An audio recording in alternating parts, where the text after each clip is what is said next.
Hey, traveler. Tonight, I thought we'd talk about what dating was like in medieval times. Where are you in the world right now, and what time is it there? Let me know in the comments.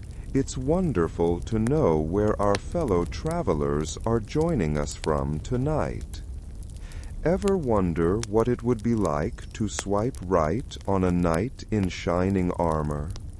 Or, more accurately, have your parents arrange for you to marry a guy who owned a particularly fertile patch of land? Long before Tinder and Hinge, medieval courtship was a whole different ballgame.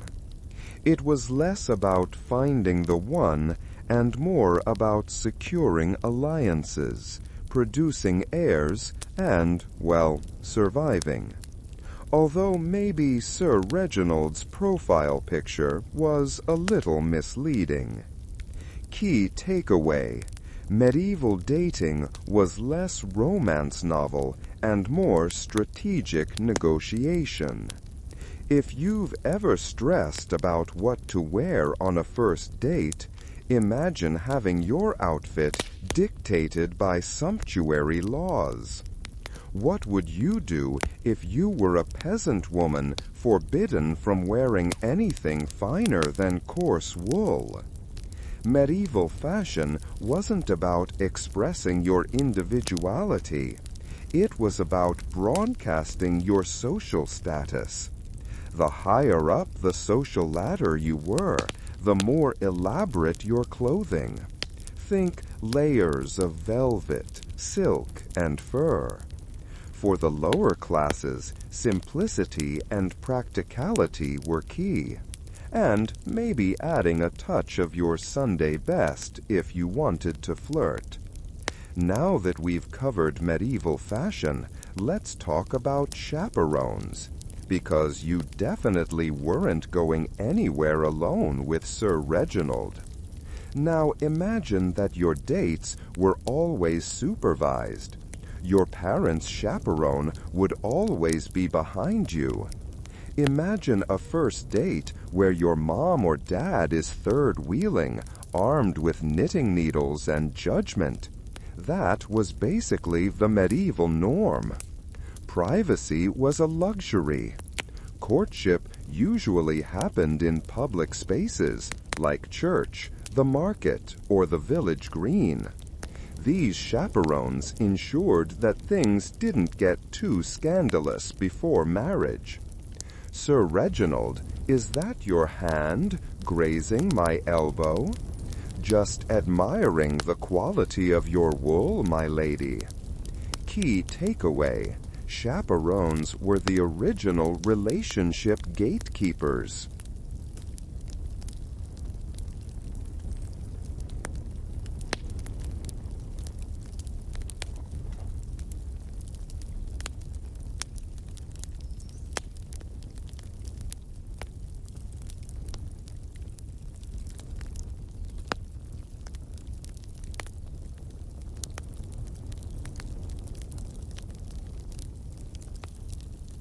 Speaking of scandal, this brings us to the concept of courtly love. This was a highly stylized and idealized form of romance, often portrayed in literature and art. But medieval people's feelings were less down to earth. Think knights pining for unattainable noblewomen, composing poetry in their honor, and performing heroic deeds to win their favor. Sounds romantic, right? Here's the thing. Courtly love wasn't always about marriage. Often it was a purely platonic admiration. So Sir Reginald might write you a sonnet, but that didn't necessarily mean he was going to pop the question. Maybe his main motivation was bragging rights with his fellow knights. What would you do if you found out that Sir Reginald was already married? Courtly love often thrived in adulterous relationships. Key takeaway? Courtly love was a literary ideal that rarely translated into real-life relationships. But what good is courtly love without a good old-fashioned tournament? Long before reality TV dating shows, medieval knights proved their worth through feats of strength and skill. Think jousting, sword fighting, and other displays of manly prowess. Winning a tournament could definitely boost a knight's reputation and attract the attention of eligible ladies.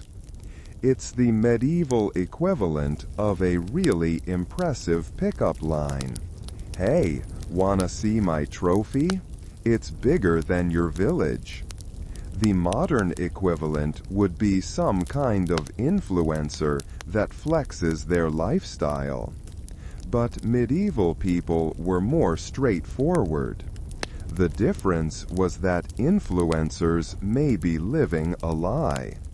Sure, it wasn't perfect, but at least you were seeing someone in real life.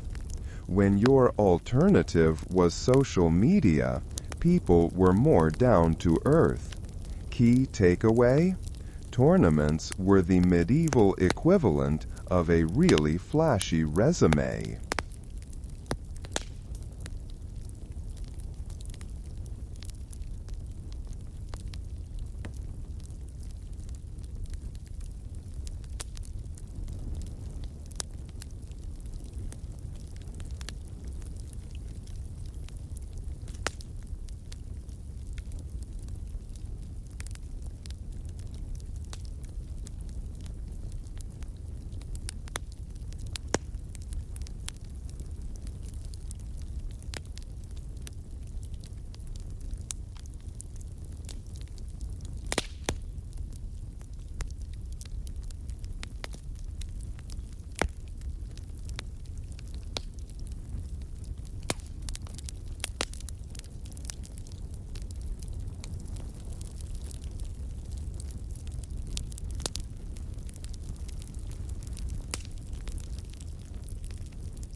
Now that we've talked about the knights, let's talk about the peasants. Because, let's be honest, most people weren't marrying knights. If you've ever been on a date where you felt like you had nothing in common, imagine being forced to marry someone solely because their family owned the adjacent pig farm. For the majority of the population, marriage was a practical arrangement, often dictated by economic necessity and social standing. Love might bloom later, but it wasn't the primary consideration. Think of it as a medieval business merger, with a little bit of baby-making on the side. Key takeaway: for most people, medieval marriage was a practical arrangement, not a romantic fairy tale. From peasants to nobles, medieval life required everyone to think about alliances. If you've ever tried to impress your partner's family, imagine the pressure of having your entire family's future riding on whether or not your marriage pleased the king. Royal marriages were all about politics. Alliances, treaties, and power struggles were often sealed through strategic unions. Love? That was a bonus. Think of it as a medieval Game of Thrones, with wedding vows instead of battles. Key takeaway: royal marriages were high-stakes political maneuvers. Ever wonder how people even met each other back then? Picture this situation. The local matchmaker is your best friend in this process. Long before dating apps, matchmakers played a crucial role in arranging marriages. These individuals acted as intermediaries, assessing compatibility based on family background, wealth, and social standing. They were the medieval version of a dating algorithm, except powered by gossip and local knowledge instead of code. Key takeaway: matchmakers were the original dating apps. So, the next time you're swiping through profiles, remember that medieval dating was a whole different world. A world of chaperones, courtly love, tournaments, and arranged marriages. It might not have been as romantic as we imagine, but it was a system that served its purpose in a very different time. And who knows, maybe Sir Reginald wasn't such a bad catch after all.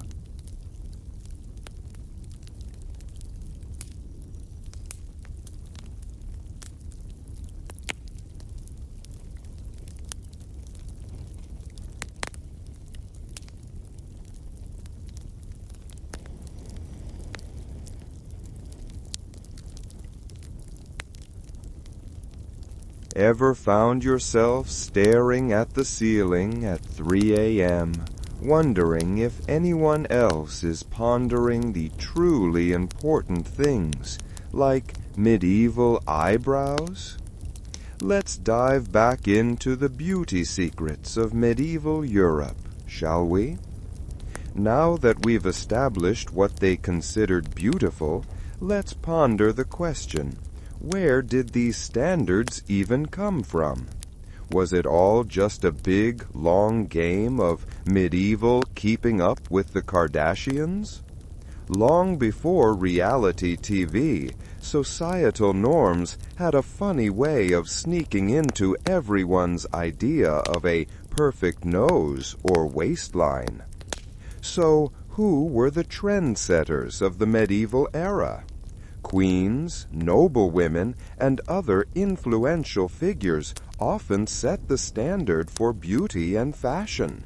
Their portraits, tapestries, and even their physical presence at court influenced what was considered desirable. Basically, medieval influencers, but with crowns instead of blue check marks. Imagine a medieval beauty blogger doing makeup tutorials with lead paint. The comment section would be amazing. Instead of, "OMG, where did you get that highlighter?" it'd be, "Girl, are you trying to go blind?" Speaking of noble ladies, this brings us to the church. Religion played a significant role in shaping perceptions of beauty. While physical beauty wasn't necessarily condemned, it was often viewed with suspicion, particularly in women. Spiritual beauty, piety, humility, and chastity was considered far more important. Think inner beauty, but with a heavy dose of guilt. After all, why be attractive when you could be holy? It's like the original no-makeup movement, except it was enforced by divine judgment, not Instagram filters. But what good are pious thoughts if you can't show them off? Fashion, surprisingly, still played a role. The church might frown on excessive vanity, but elaborate gowns and carefully arranged veils were still a way to express status and, let's be honest, attract a little attention. It was a delicate balance between looking good and avoiding eternal damnation.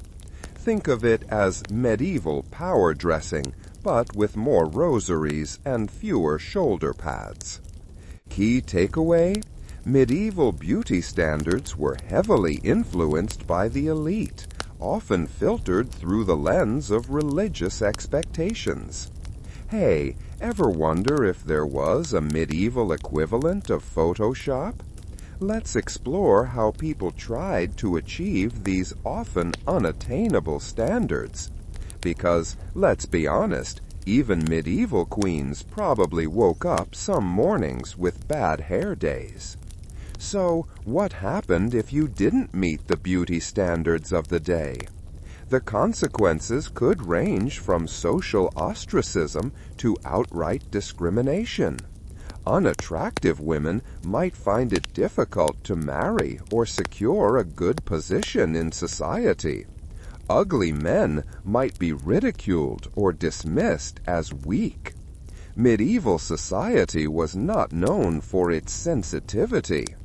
Being deemed unattractive was like having a permanent scarlet letter, except instead of A, it was probably U for ugly.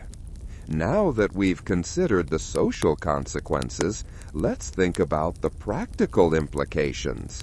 How did medieval people actually achieve these beauty ideals? The answer, as you might have guessed, involved a lot of hard work, ingenuity, and the occasional questionable ingredient. Achieving it might have required a literal blood sacrifice to the hair gods. We don't know. It's safe to say that nobody was waking up flawless back then. But what good is pale skin without the right makeup? Medieval cosmetics were a far cry from the sophisticated products we have today. Women relied on natural pigments derived from plants, minerals, and even insects to create their desired looks. Think beetroot blush, charcoal eyeliner, and ground-up beetles for lipstick. Glamorous.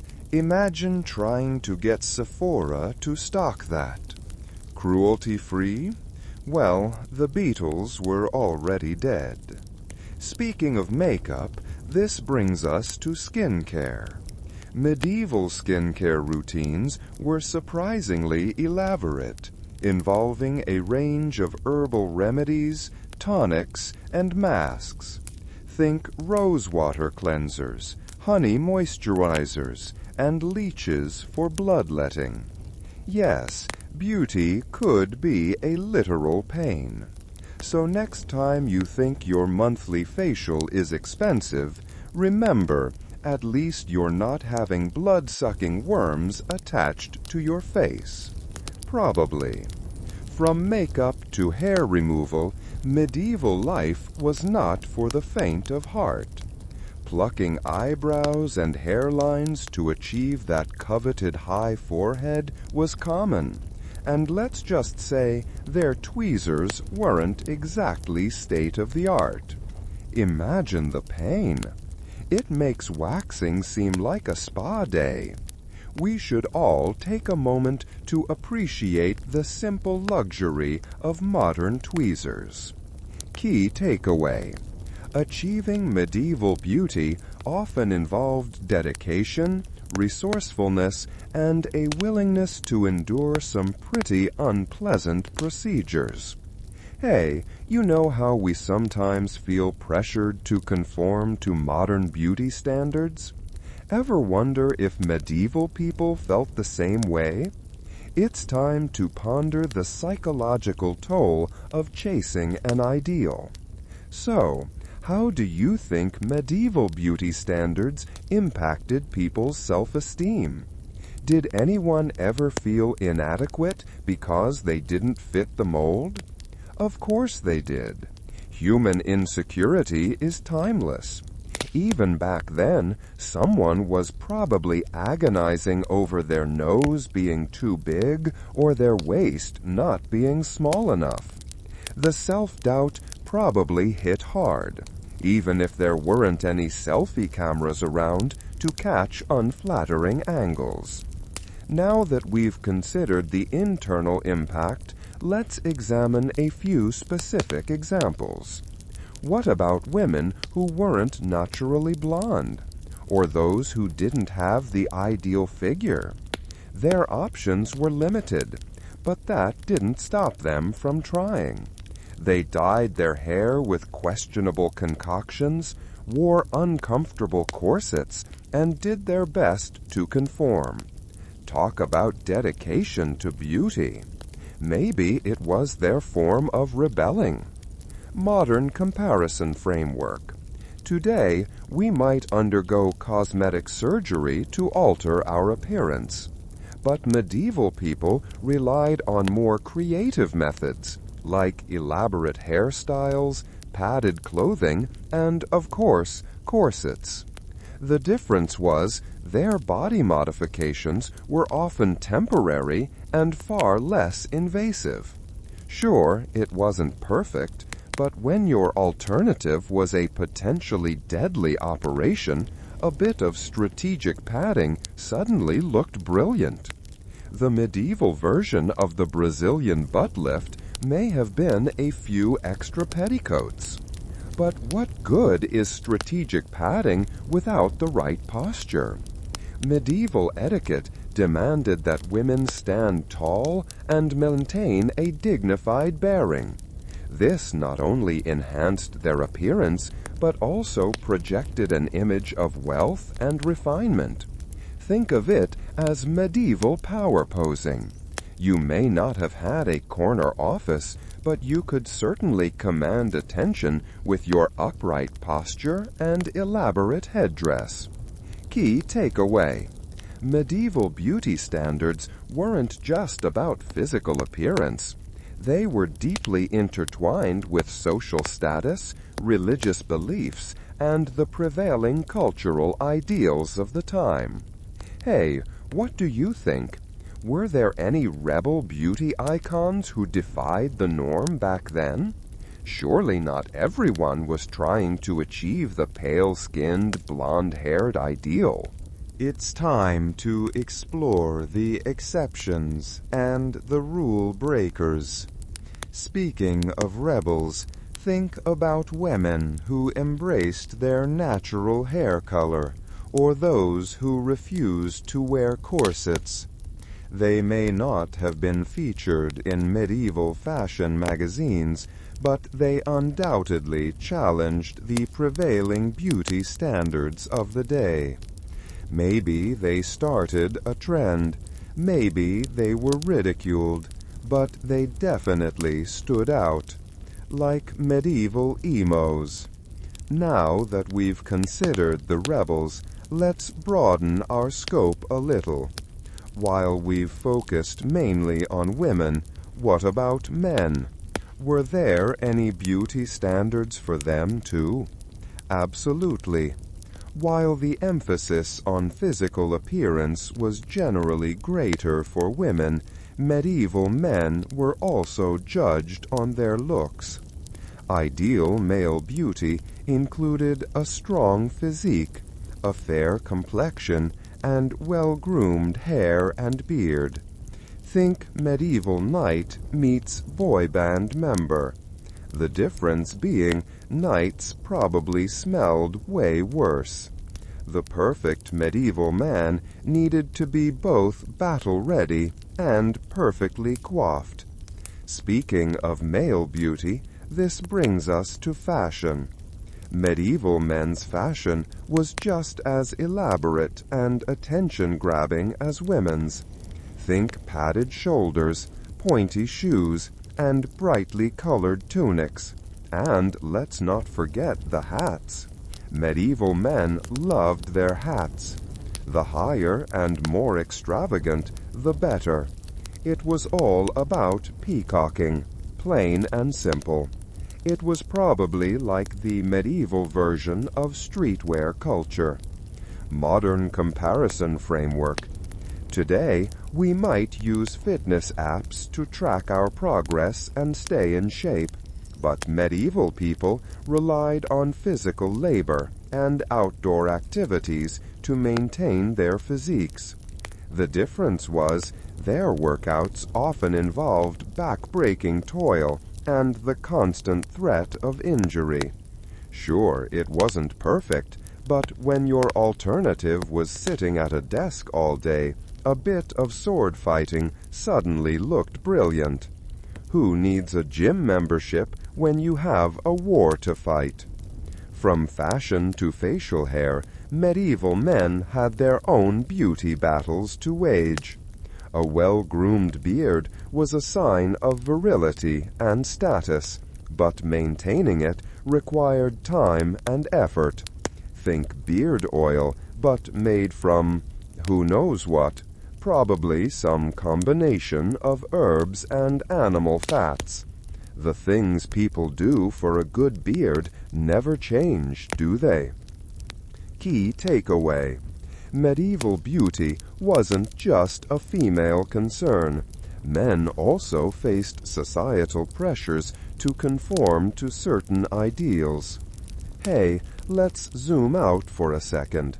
How much of medieval beauty was about genuine attraction, and how much was driven by societal pressure? It's a question that still resonates today, isn't it? So, what's the big takeaway from all of this? Medieval beauty standards may seem strange or even comical to us today, but they were a very real part of people's lives and had a profound impact on their sense of self-worth and social standing. It's a reminder that beauty is always in the eye of the beholder, or, more accurately, in the eye of society. The pressure to conform to an ideal never goes away, it just changes form. Now that we have traveled to that time and space, let's slowly prepare for the next journey. Let's gently transition to the next chapter, where we'll explore how medieval beauty standards evolved over time. But for now, close your eyes and try to imagine yourself in a medieval court, surrounded by elaborate gowns, towering headdresses, and the faint scent of lead-based makeup. Sweet dreams, traveler. Ever felt a sudden chill in the dead of night, wondering if it's just the AC or a ghostly presence? Let's not ponder about ghosts, but turn back time and examine the long-lost era. We've been meandering through the beauty ideals of medieval Europe. But what happens when those ideals start to change?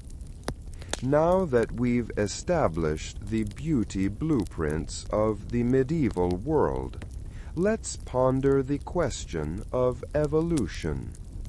Imagine a world where beauty standards are etched in stone, unchanging for centuries.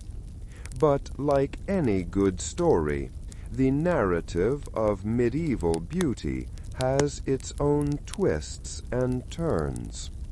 Long before Instagram filters, societal tides had a funny way of reshaping everyone's idea of a perfect jawline or complexion. Speaking of tides, let's talk about shifting influences. Think of the medieval era as a really long movie. The sequel is never quite the same as the original.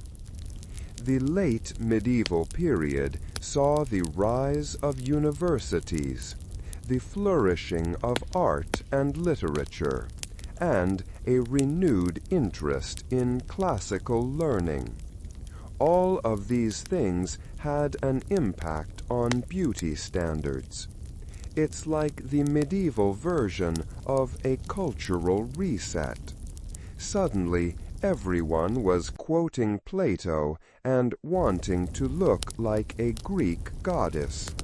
The medieval girlies were trading their heavy makeup for a more natural look, inspired by Renaissance art. But what about royal weddings? The unions between royal families often led to a cross-pollination of beauty ideals. Think of it as medieval beauty tourism. A German princess marrying an English king might bring with her new fashions, hairstyles, and makeup techniques. Suddenly, everyone at court is sporting a Bavarian braid or a Rhineland rosy cheek. It's like the medieval version of a celebrity collaboration, but with crowns instead of endorsements. Instead of "get the look with our new limited edition palette," it was "marry into royalty and hope your beauty secrets spread." Key takeaway: cultural cross-pollination brought by royalty and shifting influences shaped the evolution of beauty standards over time. Hey, ever wonder if there was a medieval version of a glow-up? Let's explore how these shifts in standards impacted people's pursuit of beauty. Because, let's be honest, even medieval queens probably had moments of doubt. So, what happened when a particular beauty standard waned in popularity? Did everyone just throw their lead-based makeup in the trash? Not quite. As with any trend, there was a period of transition. It's like the medieval equivalent of going from skinny jeans to mom jeans. Some people embraced the new look immediately, while others clung to the old ways. Imagine a medieval fashion blogger writing an article titled, "Are high foreheads so last season?" The comment section would be wild. Now that we've considered the fashion shift, let's look at the societal impact. How did these changes affect people's self-esteem? Did anyone feel left behind? Of course they did. Human nature is a constant. Even back then, someone was probably agonizing over their outdated hairstyle or unfashionable gown. It was like being stuck in a medieval time warp, beauty-wise. Modern comparison framework. Today, we might follow a dozen different beauty gurus on YouTube. But medieval people relied on word of mouth, court gossip, and the occasional illuminated manuscript to stay up to date on the latest trends. The difference was their sources were often unreliable and filtered through layers of personal opinion. Sure, it wasn't perfect, but when your alternative was complete ignorance, a bit of juicy gossip suddenly looked brilliant. It's a good thing TikTok wasn't around back then, or the trend cycle would have been even more chaotic. But what good is a new trend without the right accessories? As beauty standards evolved, so too did fashion. Think longer hemlines, more elaborate sleeves, and new styles of headdress. It was a constant game of cat and mouse, trying to stay one step ahead of the fashion police. Imagine a medieval celebrity getting caught wearing last season's veil. The scandal, the horror. Key takeaway: the evolution of beauty standards created waves of change, both in fashion and societal norms. Hey, you know how sometimes it feels like beauty standards are totally arbitrary.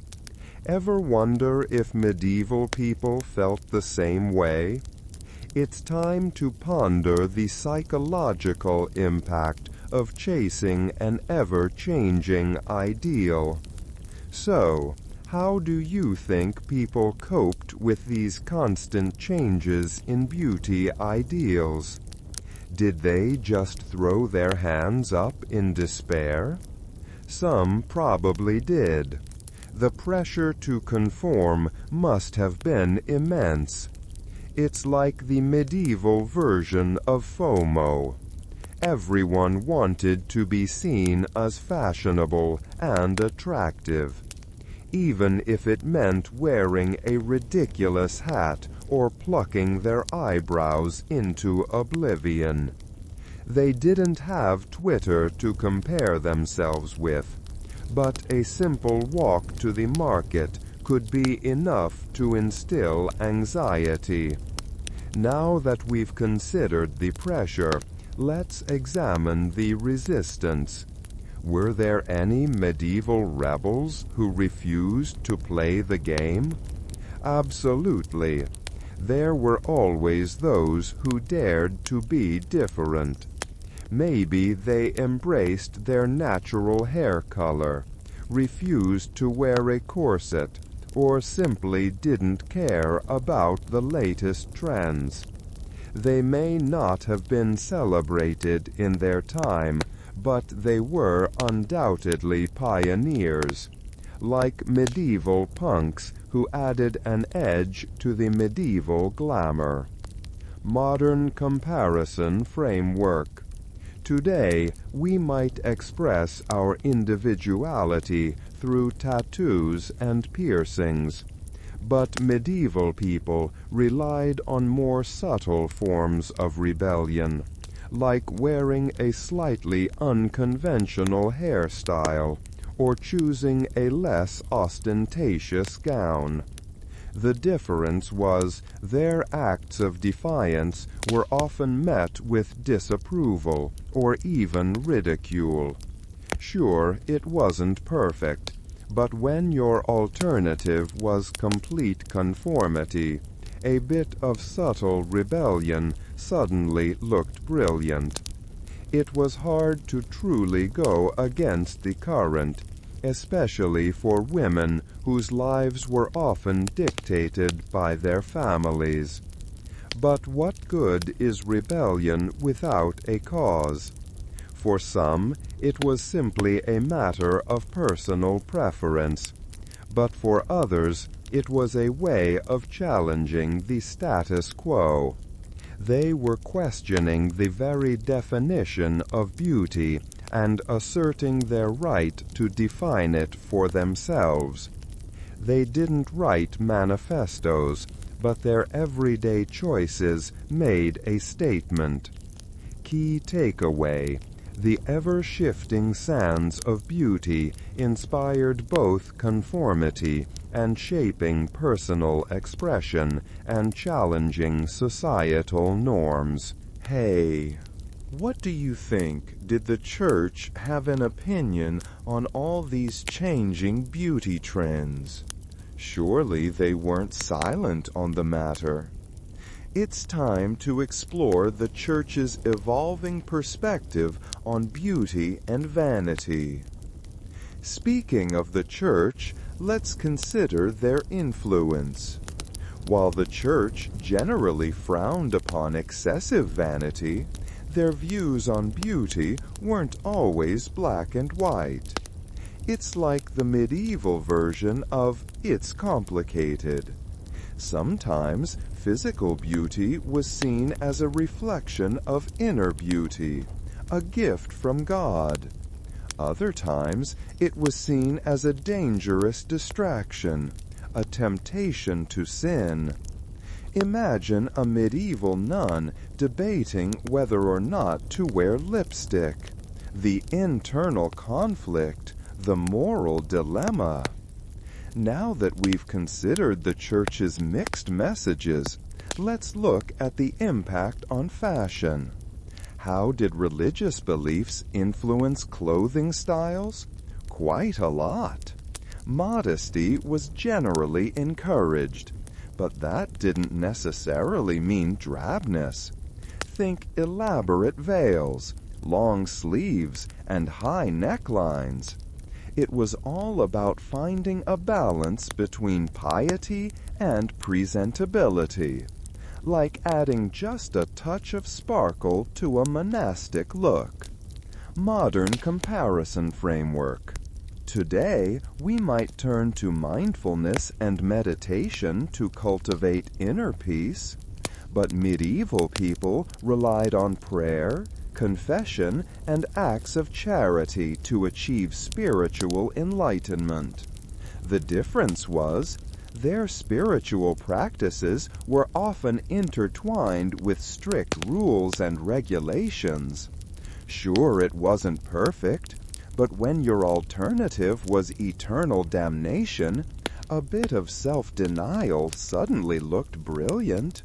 What's more, a spiritual life was accessible to many levels of medieval society. But what good is a pious heart without the right accessories? Religious symbols played a significant role in medieval fashion.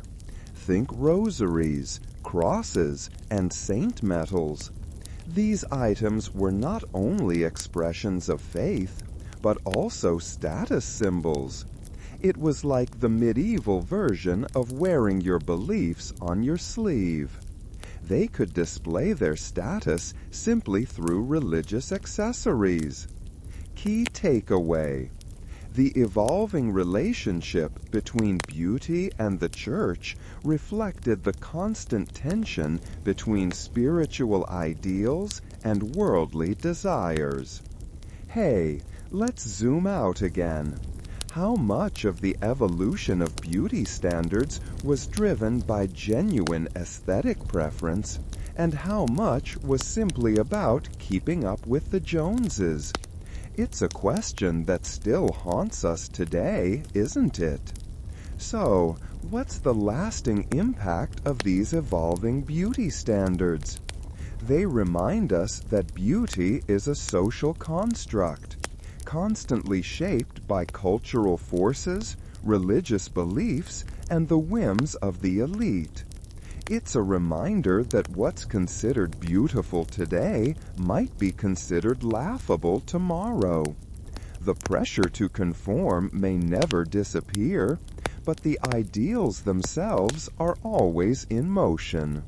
Just as we've reached the present day, we see ourselves in the past. Now that we've explored how beauty standards evolved over time, let's gently transition to the next chapter, where we'll examine the lasting legacy of medieval beauty and its influence on modern perceptions. But for now, close your eyes and imagine yourself in a medieval market square, watching the latest fashions parade by, wondering which trend will be next. Pleasant dreams, dreamer. Hey there, fellow night owl. So, after all those battles and sieges, after witnessing the triumphs and tragedies of the medieval world, are you ready to wander down a few more dimly lit paths? Let's talk about something crucial to any army, any kingdom, any person, really: food. What would you do if faced with the prospect of feeding an entire army on the march for months on end? Hope you brought more than a loaf of bread. Modern armies have logistics down to a science. MREs, supply chains, even the occasional pizza delivery to forward operating bases. But medieval armies faced a constant struggle to keep their soldiers fed, relying on foraging, commandeering, and whatever preserved rations they could carry. The difference was freshness and variety. Modern soldiers might complain about the taste of their rations. Medieval soldiers were just grateful to have something to eat that wasn't actively trying to crawl away. It's like trying to cater a wedding reception with only jerky, dried peas, and hardtack. Sure, it wasn't perfect, but when your alternative was starvation, a weevil-infested biscuit suddenly looked palatable. Key takeaway: medieval armies spent a significant amount of effort just finding enough food to keep their soldiers from collapsing. Speaking of less than appetizing meals, let's consider food preservation techniques. Forget refrigerators and freezers. What would you do if you needed to make meat last for weeks without refrigeration in the medieval era? Develop a deep and abiding love for salt. Modern preservation relies on technology and precise control. But medieval people relied on salting, smoking, drying, and pickling to preserve food, often sacrificing flavor for longevity. The difference was taste and texture. Modern preserved foods can be almost indistinguishable from fresh. Medieval preserved foods were often tough, salty, and, let's be honest, a bit gross. It's like comparing a perfectly aged steak to shoe leather that's been marinating in brine for a month. Sure, it wasn't perfect, but when your alternative was rotting meat, a salt-encrusted slab suddenly looked sustainable. Key takeaway: medieval preservation wasn't about flavor, it was about not dying. Now that we've tackled the culinary challenges, let's move on to something perhaps a bit less stomach-churning: communication.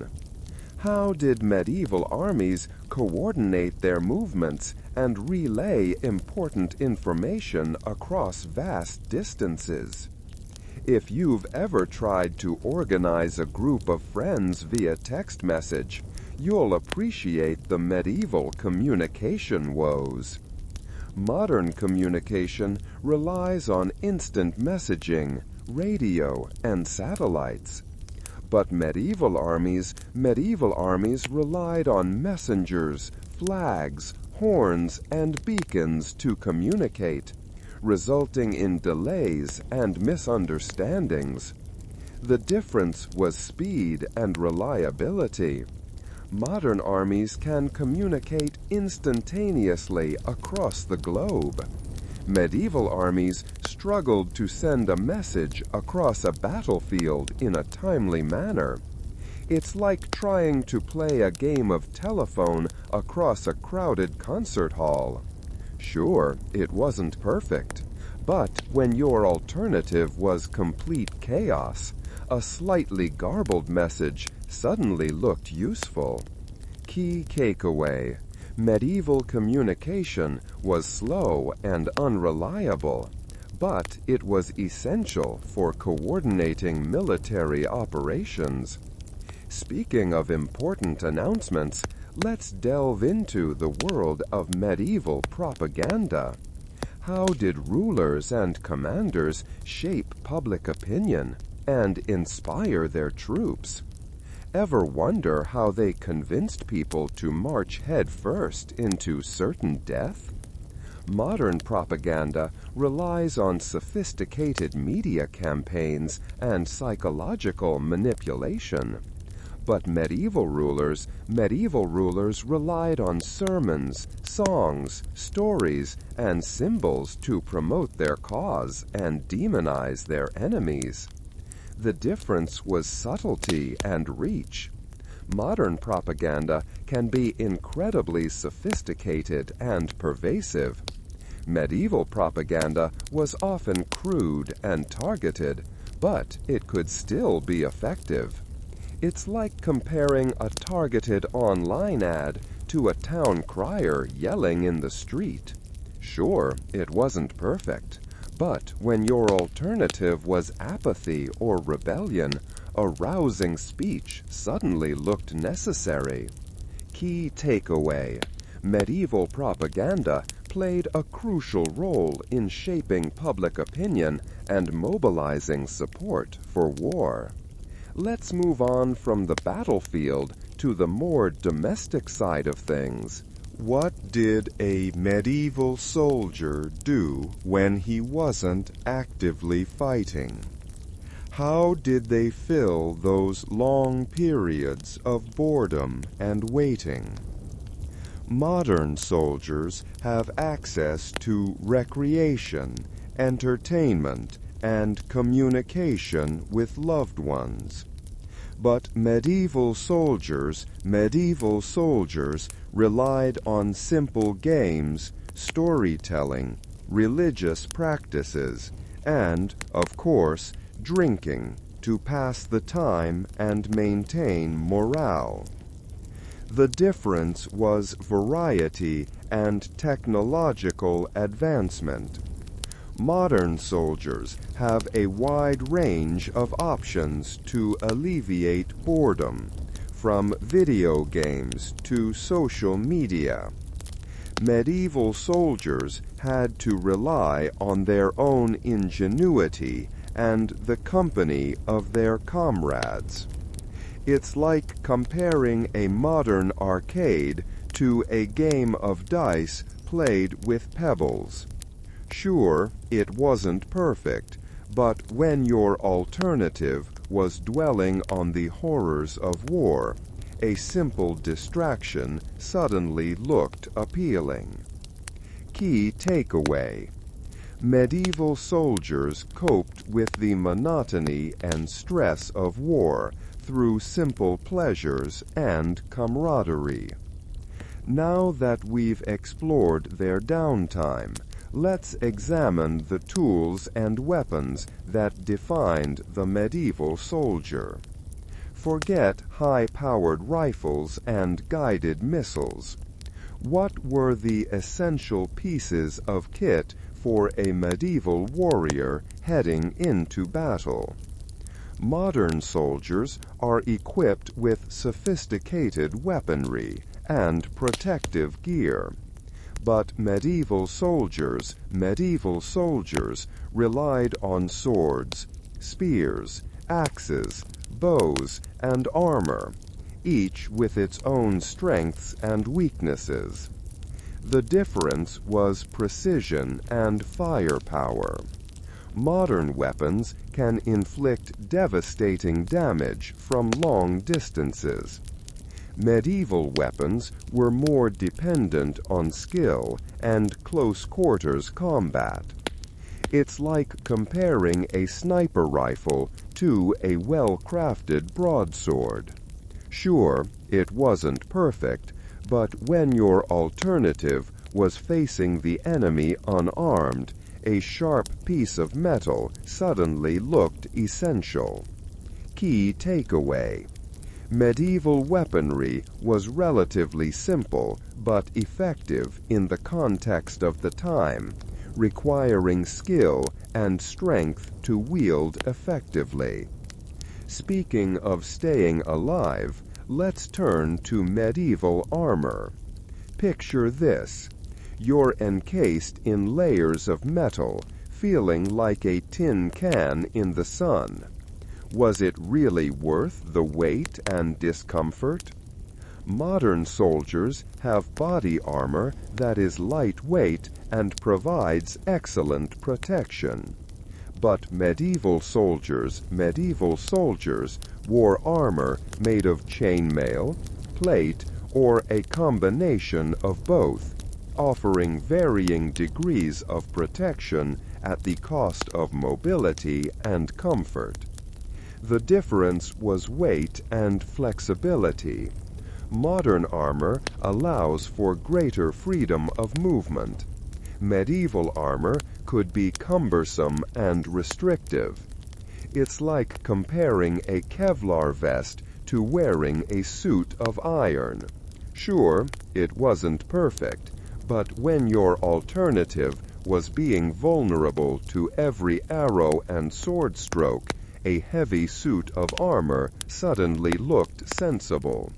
Key takeaway: medieval armor offered essential protection, but at the cost of mobility and comfort. Let's move on from personal protection to the larger structures that defined medieval warfare: castles. These imposing fortresses played a crucial role in defense and control. Ever wonder what it was like to live inside one of those stone giants? Modern military installations are often hidden and heavily fortified. But medieval castles were both defensive structures and symbols of power, serving as residences for lords and their families. The difference was purpose and accessibility. Modern military bases are primarily focused on defense. Medieval castles were centers of administration and social life as well. It's like comparing a military bunker to a fortified mansion. Sure, it wasn't perfect, but when your alternative was being exposed to constant raids and attacks, a sturdy castle suddenly looked secure. Key takeaway: medieval castles were more than just military structures. They were centers of power, administration, and social life. But what good is a castle without a siege? Let's consider the tactics and strategies employed in medieval sieges. How did armies breach those seemingly impenetrable walls? Modern sieges rely on air power, precision strikes, and advanced technology. But medieval sieges involved a combination of blockade, bombardment, and direct assault, often lasting for months or even years. The difference was speed and decisiveness. Modern sieges can be swift and devastating. Medieval sieges were often protracted and costly. It's like comparing a surgical strike to a prolonged wrestling match.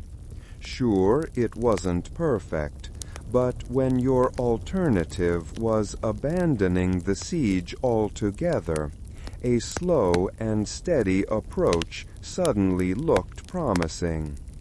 Key takeaway: medieval sieges were long and arduous affairs, requiring patience, resources, and a willingness to endure hardship. Now that we've stormed the castles and braved the sieges, let's talk about something a little less destructive: diplomacy. War wasn't always the answer, even in the Middle Ages.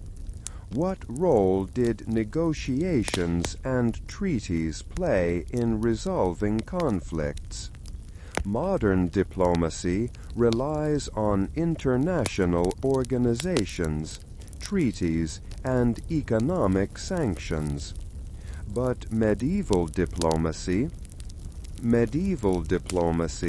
involved face-to-face negotiations, arranged marriages, and the exchange of hostages and territories. The difference was formality and enforcement. Modern treaties are often legally binding and enforced by international bodies. Medieval agreements were more reliant on trust and personal relationships. It's like comparing a legally binding contract to a handshake agreement. Sure, it wasn't perfect, but when your alternative was endless warfare, a peaceful resolution suddenly looked preferable. Key takeaway: medieval diplomacy played a vital role in preventing and resolving conflicts, even if it was often based on shaky foundations. Speaking of relationships, let's consider the role of religion in medieval warfare. How did faith influence the decisions and motivations of soldiers and commanders? Modern conflicts often involve religious or ideological dimensions, but medieval warfare was deeply intertwined with religious beliefs, with crusades and holy wars shaping the course of history. The difference was the intensity and pervasiveness of religious influence. Modern conflicts are often driven by a mix of factors. Medieval warfare was often explicitly motivated by religious zeal. It's like comparing a political debate to a religious crusade. Sure, it wasn't perfect, but when your alternative was failing to defend your faith, a holy war suddenly looked justifiable. Key takeaway: religion played a central role in medieval warfare, shaping the motivations, justifications, and conduct of conflicts. Let's step away from the religious fervor and consider the long-term impact of medieval warfare on society and culture. How did these conflicts shape the art, literature, and social structures of the time? If you've ever read a medieval epic, you know war left its mark. Modern conflicts have lasting social and cultural consequences, but medieval battles often had a profound and lasting impact on society and culture, influencing everything from artistic expression to political ideologies. The difference was the scope and duration of the impact. Modern conflicts can shape the cultural landscape for decades. Medieval battles often left a mark that lasted for centuries. It's like comparing a temporary exhibit to a permanent museum installation. Sure, it wasn't perfect, but when your alternative was cultural stagnation, a period of upheaval suddenly looked transformative. Key takeaway: medieval warfare had a profound and lasting impact on society and culture, shaping the course of history in countless ways. And now, dear friend, as the first hints of dawn begin to paint the sky, our journey through the medieval world draws to a close. We've wandered through battlefields, peered into castle walls, sampled questionable rations, and explored the minds and hearts of those who lived through those turbulent times. It has been a privilege to share these quiet hours with you, exploring the shadows and nuances of history together. I hope that these tales have offered some solace and perhaps even a little bit of wonder in the stillness of the night. As the world awakens, may the echoes of medieval battles fade into the background, leaving you with a sense of perspective and a newfound appreciation for the complexities of the human story. Until our paths cross again in the quiet of another evening, farewell. May your dreams be peaceful, and may the rising sun bring you strength and clarity. Sleep well.